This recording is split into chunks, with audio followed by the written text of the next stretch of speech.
Hey guys, Vickie here, the words lady, and I thought I'd take a little walk outside and chat with you guys about 3 truths on becoming a bestseller and some of the things that you might not realize about becoming a bestseller.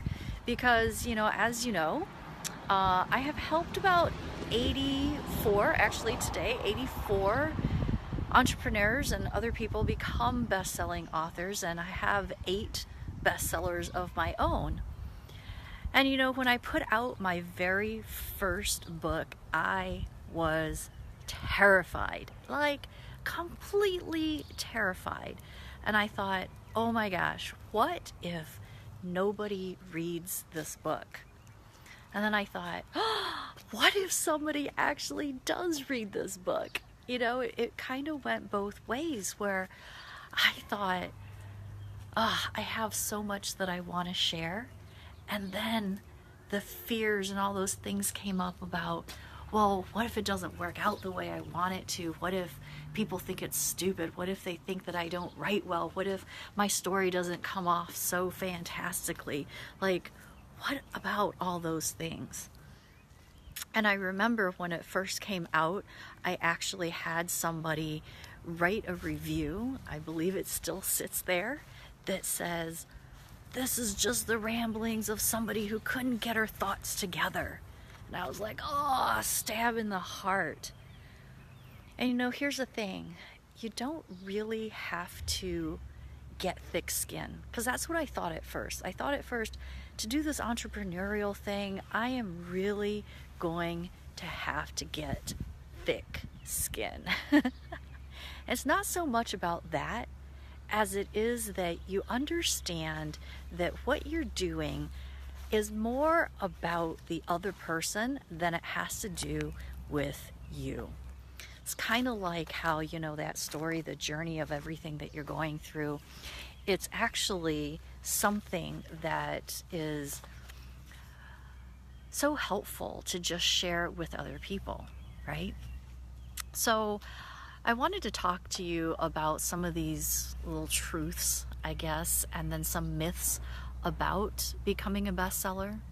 So first of all, becoming a bestseller, people think, this is just an expensive business card. It's not going to do too much for me. Maybe it's not going to grow my list, blah, blah, blah. It is a credibility builder. Used right, it will grow your list as well, so long as you have seeding and marketing and stuff like that inside your book. But here's the thing.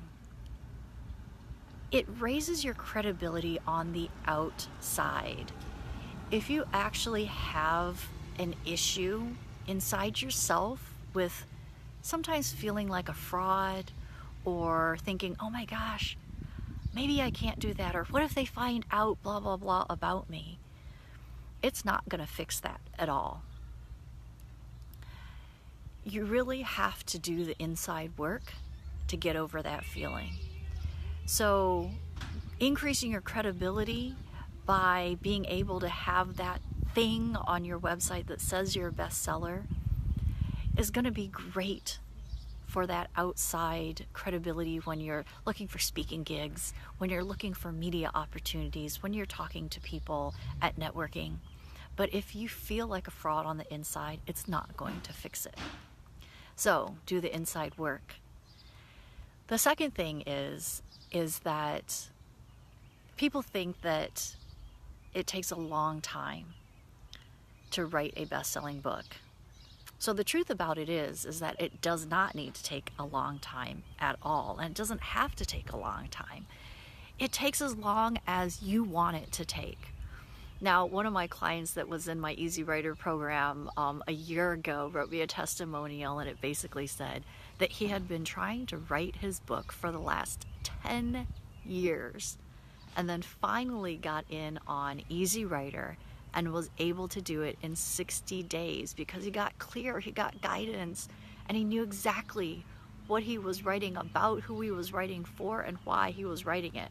One of the things that I say a lot is that writers who know their why are the ones who finish their books. You just get to choose. And everything in life is a choice, you know, how long you spend on social media wasting time, how much you watch TV wasting time, and I am guilty of both of those things. But it's a priority, right? If your child came to you and said they had a sliver of glass in the bottom of their foot, you would drop everything and go attend to them, maybe get them stitches, take them to the, like, everything would drop because that would become a priority, right? And that's the same with your book. You get to choose whether or not your book is that high priority, or whether or not you're going to push it off to the side and say, not now. You know, I was reading or watching one of Shonda Rhimes' TEDx talks, and she was talking about how she decided that she was going to start saying yes all the time to her children. Yes when they asked to play a game. Yes when they asked for, you know, her time. And it was so eye-opening for her, she said, to just have this experience of always saying yes, making that a priority. So what would happen in your life? What would happen to your business if you started saying yes to yourself all the time? Yes to the things that you knew you needed to do, and put out those distractions. What would happen then? Would you get your book done?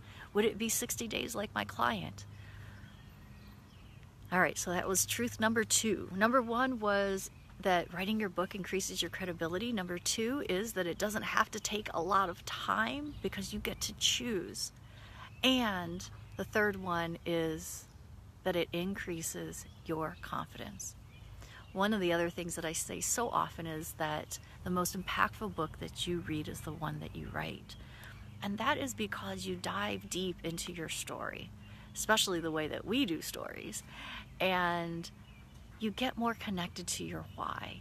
Even the people who were in one of my anthologies, one of the feedback that I got from them was that it was so eye-opening to go back through that story of why they do what they do and those struggles that they overcame in order to get to where they are now. That they felt so much more connected to themselves even during that process. And when you're more connected to your why, you're more passionate, you're more dedicated, you're more intentional with the things that you do for your business. And when your confidence increases as well, guess what happens? You're more confident in your discovery sessions, you're more confident in your videos, you're more confident in everything that you put out, not just the book. And then what happens? You can increase your rates. I've had my clients double and triple their rates. And that is due to the confidence that they have now, not just with the credibility piece, but with the actual writing process and what they were able to learn about themselves and how valuable they were, how valuable their journey was to the world as well. So here's what I want you to consider if you're considering writing your best-selling book. For one, you know, we talked about these 3 things. Your credibility gets increased, doesn't have to take a lot of time, and your confidence increases, right?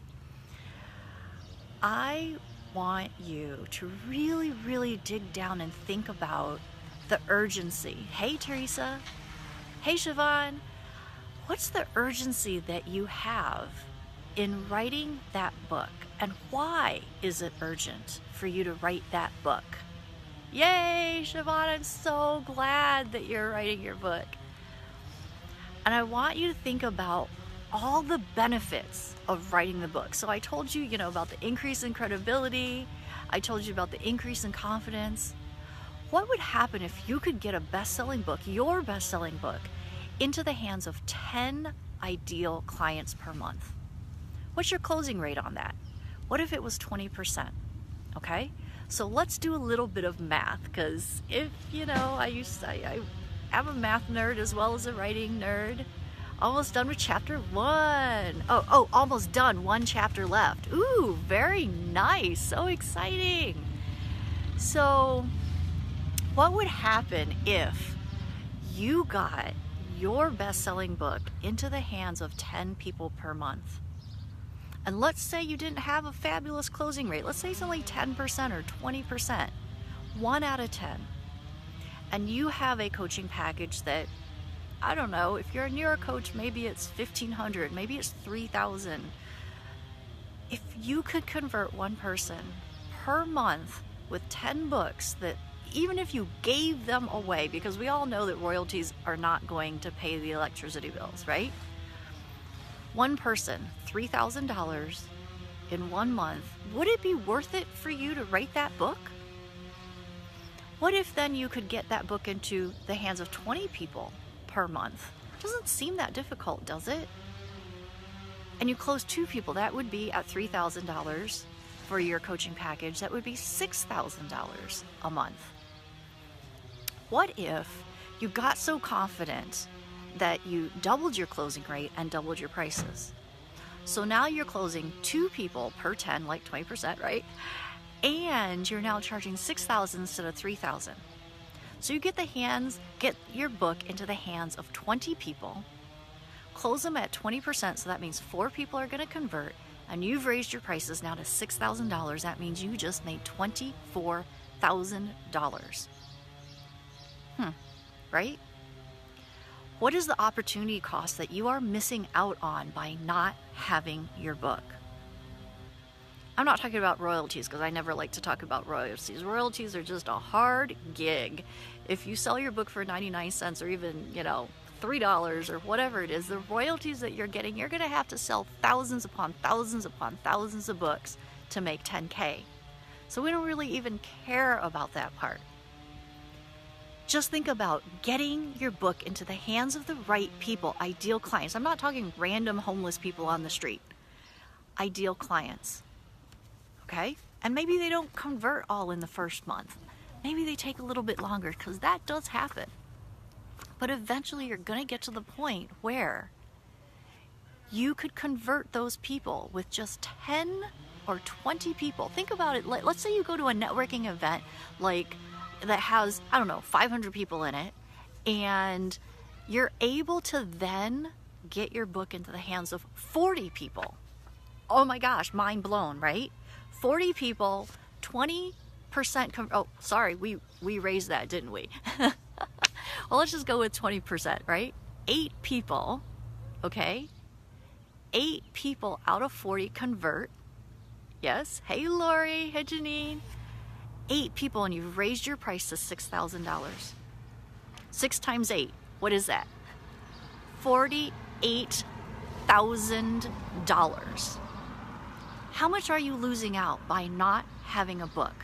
I'm not talking about a book that's a business card. I'm not talking about a book that is a memoir or a biography or a novel. I'm talking about books that connect to your business, that align with your proven program that you're already selling, your signature product, your core product, right? I am talking about that. Because, like I said, we don't go for the royalties. You align your business book with your coaching program, your signature product online, and think about it. What are you losing out by not having your book done? Does it have the priority of that shard of glass in your child's foot now? And if you're feeling that way and you're thinking, oh my gosh, she's so right, because I know I'm right, you really need to check out my Easy Writer Guaranteed Amazon Bestseller Program. It is a 3-month, 12-week program that gets you from blank page all the way to a bestseller launch, guaranteed. You follow that step-by-step process and it will be guaranteed. My 8th best-selling book came out yesterday. I have a client today who is my 84th client who has become a bestseller. I guarantee this process. And this is what I'm going to say to you.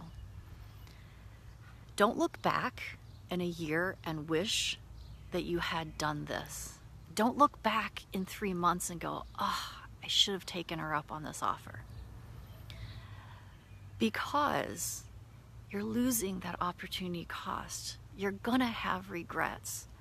I talked about this a little bit earlier on a different live stream about how when I was very, very sick with Lyme, all I could think about was the life I hadn't lived and the life I wasn't going to get to live because I was too ill to live it, because I was in bed 16 to 18 hours per day.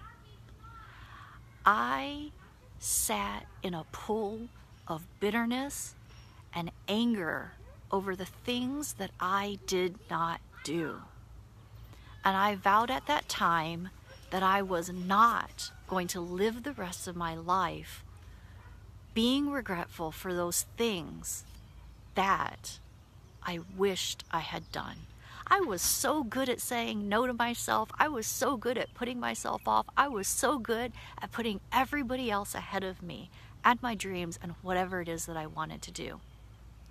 My kids, my husband would take the older kids to go skiing. I wanted to ski too, but I would stay home with the younger one because I'm like, oh, we don't have family. I'm not going to get a babysitter, blah, blah, blah.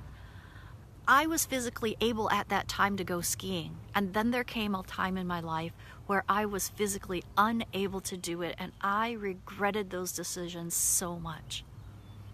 Please don't do that to yourself. Your story and your message and everything that you would put in your book and everything that you would pour out to help other people is needed. And the thing about it is, I truly believe that people's paths do not cross on accident. You're not watching this video by accident. People who read your book, it's not by accident. People that you meet, it's not by accident. It is put together and knit together by the universe to have the people that you need in your life. Some of them may be angel messengers that you don't necessarily appreciate so much all the time, right? But they are all there with a purpose. And we are all here for a purpose as well. We weren't here to be tumbleweeds that pass through. You want to look back on your life and say, I did it, I went for it, I'm leaving my legacy, right? And this is the thing with your book. You need to make sure that that book gets out sooner rather than later, because those people who are in your life, who are waiting for you, who might be watching you right now, and thinking, gosh, you could really help me. I think that might be the person for me, but they don't know because you're not showing up. Preach it, Vickie, Lori, yeah. You've got to show up. You have to make it a priority in your life, like that sliver in your child's foot, that the people who need you out there will hear from you because they are actually suffering. We all have a story that will help somebody else. I had a story when I was a wellness coach. My Lyme story really helped other people. Now my story about Lyme being a story that is the story that I share helps other people to share their stories, if you're following that. Hey, Janine. These stories that we have inside us are meant to be shared. So please, please, please think about the timing and the urgency and those people who are waiting. Think about it like a dam. So if you think about a dam that has water, think about all the people. They're coming up to that dam and they can't get past the dam. They're just splashing up against the one side, and you're on the other side of the dam. You have the answer, you have the solution to whatever is their issue, their struggle, what is keeping them up at night, what they're crying to their girlfriends over coffee about. You have the solution on the other side of the dam, and they're just coming up to the dam and hitting this brick wall because you haven't shown up and you haven't written your book and you haven't been there to help them. What happens when you write that book? That dam gets lifted and all that water comes through, and oh my gosh, they're finally able to get the help that they can. Yeah? All right, so I've left you with some truths about best-selling books, and also with some thoughts on the urgency of writing that book. And I hope that that has been helpful to you. It pains me to hear people saying that they're going to allow themselves 2 years, 3 years, 5 years, whatever. What about those people who are waiting for you? Yeah? So if you need help on that, please reach out. My Easy Writer Guaranteed Amazon program, it is online. You get all the help that you need, 12 modules. Everything is super clear and easy, video, step by step, all of that. Guaranteed bestseller. All right? So message me if you need help with it. If you want more information, I can drop the link below and just let me know, because I really am here to serve you all, to watch you shine, to see your brilliance, and to encourage you to share that story in your bestseller. All right, we'll talk to you later. Bye.